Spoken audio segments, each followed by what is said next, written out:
Je vais passer la parole à Sandrine Johnson, directrice générale adjointe à la Caisse de retraite complémentaire du personnel navigant professionnel de l'aéronautique civile. Voilà, c'est à vous. Merci Monsieur Parillo. Donc, je suis Sandrine Johnson, directrice générale adjointe de la CRPN. Je vais évoquer le phénomène du détachement dans le transport aérien. Pour ce faire, je vais vous livrer un regard terrain et droit de la sécurité sociale de la caisse de retraite du personnel navigant. Alors tout d'abord, pour entrer dans le sujet, il faut avoir à l'esprit l'importance de cette problématique du détachement pour une institution comme la CRPN. La CRPN, c'est l'institution qui gère le régime de retraite complémentaire des navigants. C'est un régime par répartition, assis sur un secteur d'activité, le transport aérien et le travail aérien, et une population, les navigants. Quand j'ai dit ça, je n'ai pas dit grand-chose. Si je vais un peu plus loin, comme tout régime par répartition, il y a deux éléments essentiels, la solidarité intergénérationnelle et la démographie. Si je compare la CRPN à un autre régime de retraite complémentaire, de salariés, naturellement, je vais comparer avec l'Agirc-Arrco. Et là, j'ai envie de vous donner des chiffres pour démontrer la sensibilité du sujet pour une institution comme la CRPN. La CRPN, c'est 33 000 cotisants, 22 000 pensionnés, 444 employeurs. L'Agirc-Arrco, c'est 18,8 millions de cotisants, 12,8 millions de retraités, 1,6 million d'entreprises. Quand on oppose les chiffres CRPN à Agirc-Arrco, on se rend compte assez rapidement que ce sujet-là du détachement qui permet à certaines compagnies d'échapper à l'affiliation obligatoire à la CRPN est un sujet extrêmement sensible pour un organisme comme la Caisse. D'un côté, j'ai 33 000 cotisants pour la CRPN, 18,8 millions pour l'Agirc-Arrco. Donc, on a une politique extrêmement ferme, voire agressive, sur la lutte contre tout phénomène fraudogène qui vise à contourner la législation de sécurité sociale et notamment l'affiliation obligatoire à la CRPN.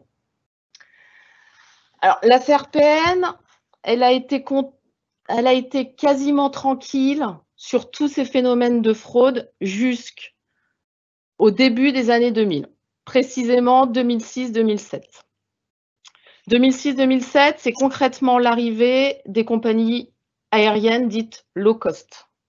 EasyJet, Ryanair, Vueling, pour n'en citer que 3. Ces compagnies aériennes low cost ont pour modèle économique une réduction drastique des coûts de structure, des coûts de support. Très concrètement, elles sont guidées par un seul élément, le prix du billet d'avion.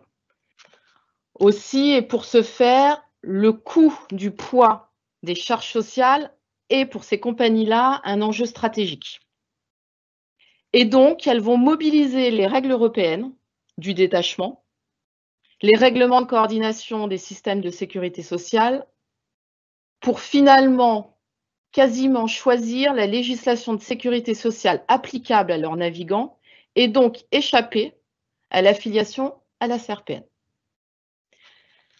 Très concrètement, elles utilisent les formulaires E101 devenus A1 qui paralysent les actions de la CRPN, comme des autres organismes de sécurité sociale. Et c'est sur cet élément-là que je souhaite particulièrement insister, parce que c'est à la fois un document qui leur permet de ne pas être affiliés, parce que c'est l'exception au principe de territorialité du droit de la sécurité sociale, mais c'est aussi un élément qui leur permet de sécuriser leurs pratiques. Et c'est en cela quelque chose qui est pour la CRPN de complètement déroutant.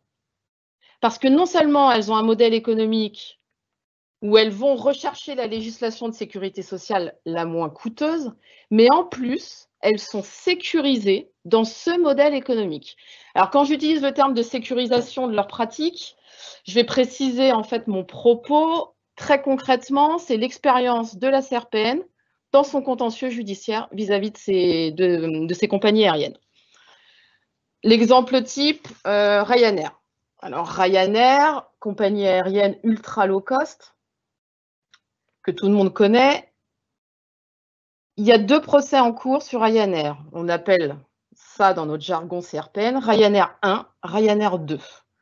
Ryanair 1, nous sommes en 2021. La CRPN est partie civile sur un sujet de travail dissimulé et dissimulation d'activité qui vise une période d'emploi qui date de 2007.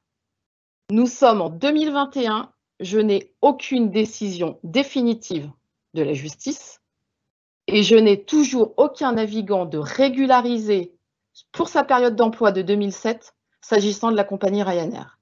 Donc quand je parle de sécurisation de leurs pratiques, c'est précisément ce que je vise, c'est-à-dire notre incapacité à obtenir une sanction, à faire régulariser les navigants dans des délais acceptables pour les navigants, pour la CRPN, mais également pour les entreprises vertueuses.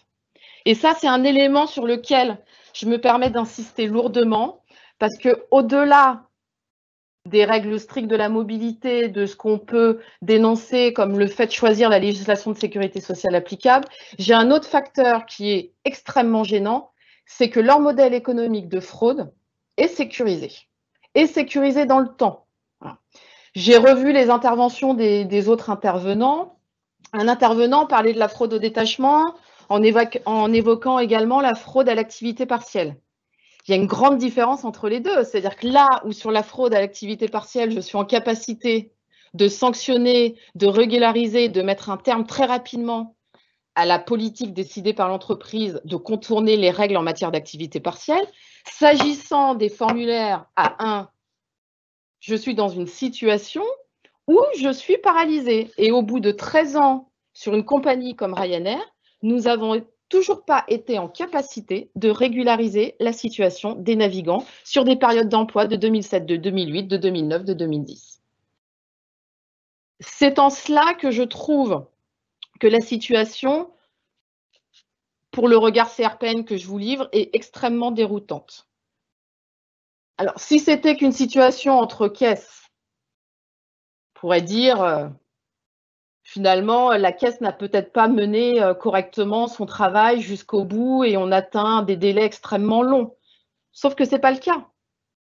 L'affaire Vueling est éclairante. L'affaire Vueling, pas le côté CRPN, ça j'y reviendrai, mais je vais parler du côté pilote, Monsieur Poignant, qui était aux côtés de la CRPN devant la CJE. Monsieur Poignant, sa période d'emploi pour la compagnie Vueling est une période d'emploi de 2007. Monsieur Poignant, simple pilote de ligne, a saisi d'abord le conseil de prud'homme et se retrouve en 2021. Il n'a toujours pas de décision judiciaire définitive. Il n'est toujours pas régularisé du préjudice qu'il a subi. Il est seul, il a mené son combat judiciaire et 13 ans plus tard, on est toujours dans la situation de 2007 s'agissant de sa situation personnelle. Donc sur les éléments de sécurisation, si j'ai un message à passer aujourd'hui, c'est celui-ci, c'est sur notre incapacité finalement à endiguer rapidement le phénomène de fraude, de contournement, d'évitement de la législation de sécurité sociale et puis précisément celle de la CRPN. Alors ce sujet-là, au-delà naturellement de la caisse de retraite du personnel navigant, il a aussi des conséquences pour les navigants et pour les entreprises vertueuses. Pour les entreprises vertueuses, très concrètement, le versement de cotisations à la CRPN a un impact immédiat sur leur compétitivité. À l'instar de ce qui a été dit par mes consoeurs s'agissant du transport routier, dans le transport aérien, on est sur des marges extrêmement faibles. Le prix du billet d'avion, c'est l'élément clé. Aujourd'hui, le passager va sur Internet et cherche le meilleur prix pour son voyage. Donc, les marges sont faibles et en même temps, ça dégrade complètement la concurrence à partir du moment où certaines compagnies échappent à l'affiliation obligatoire au régime de sécurité sociale français et d'autres, vertueuses, cotisent. Ça a un double impact. Ça a un impact parce qu'à un moment donné, lorsque le régime devient déficitaire, on n'a pas d'autre choix que de réaliser une réforme ou d'augmenter le taux d'appel. Et finalement, ce sont les compagnies vertueuses qui vont subir cette augmentation du taux d'appel, c'est-à-dire le pourcentage auquel j'appelle mes cotisations CRPN. Autre élément, c'est que nécessairement, lorsque la compagnie aérienne, comparativement à une autre, n'a pas le même terrain de jeu en termes de compétitivité, elle va aller rechercher sur le volet droit du travail de ce navigant la possibilité de compenser le fait que certaines aient cotisé et d'autres non. Et en cascade, ça a aussi un impact finalement sur les conditions de travail et d'emploi des personnels navigants. S'agissant du personnel navigant, très concrètement, il y en a un qui est immédiatement visible, c'est celui qui n'a pas été affilié à la CRPN et qui subit du coup un préjudice du fait de cette non-affiliation. Mais il n'y a pas que lui.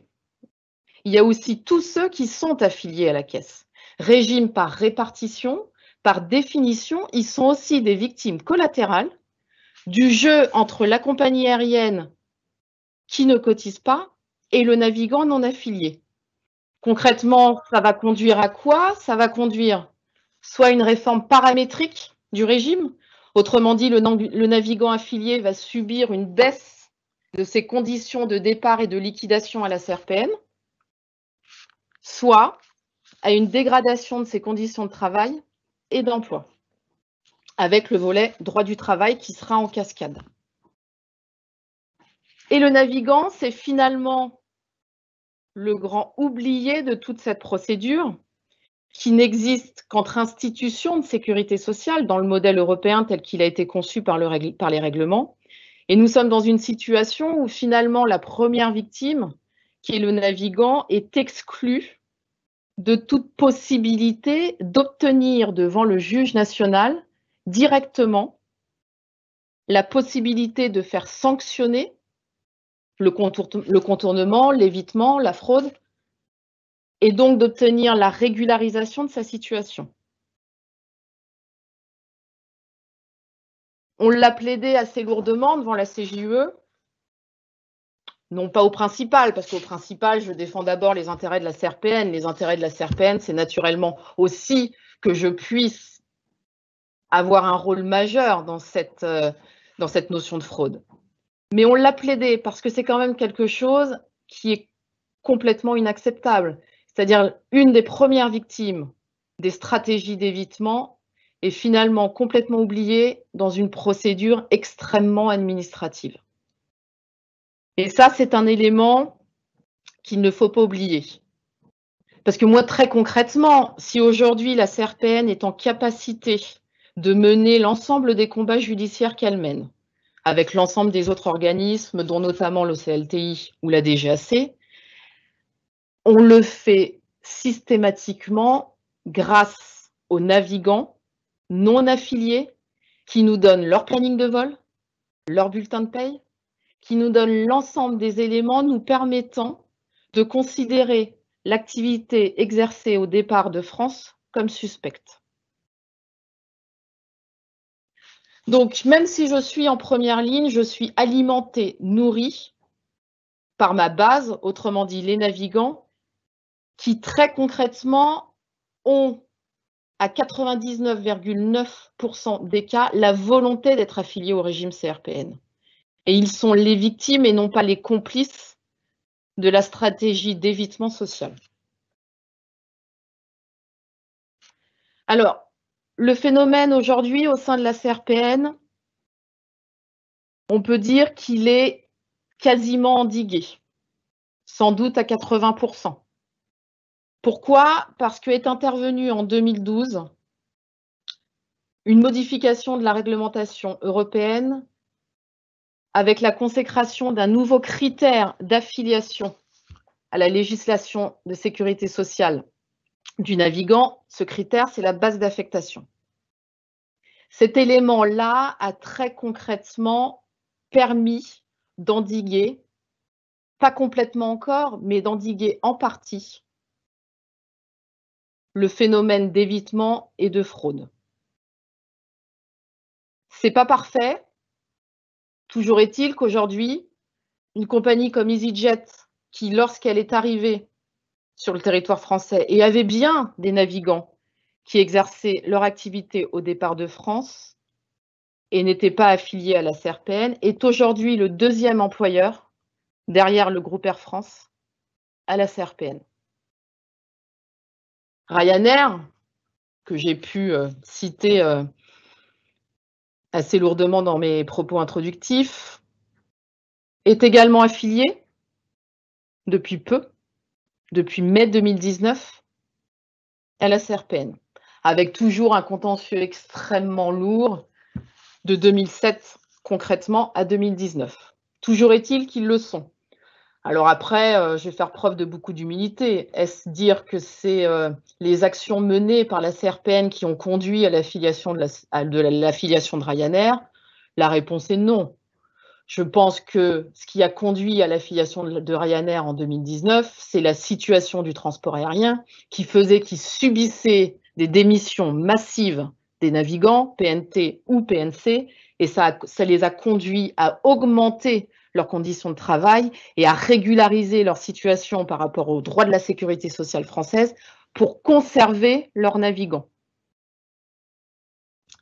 Mais les actions menées par la CRPN sont extrêmement visibles quand même au sein du transport aérien.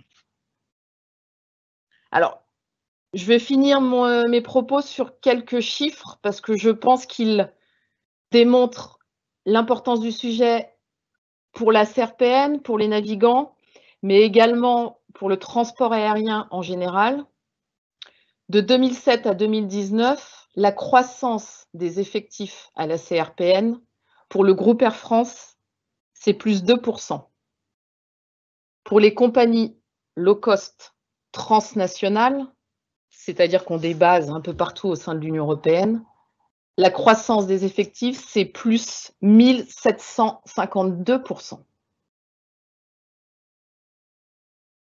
Donc, la majorité de la croissance du transport aérien est captée par des entreprises low cost transnationales qui ont utilisé les règles du détachement, qui potentiellement les utiliseront encore. Donc le sujet, même s'il est en partie endigué, reste une priorité pour la CRPN et au-delà pour le transport aérien pavillon français ou le transport aérien tout court à partir du moment où il est vertueux et qui respecte les règles de législation de sécurité sociale applicables sur le territoire français.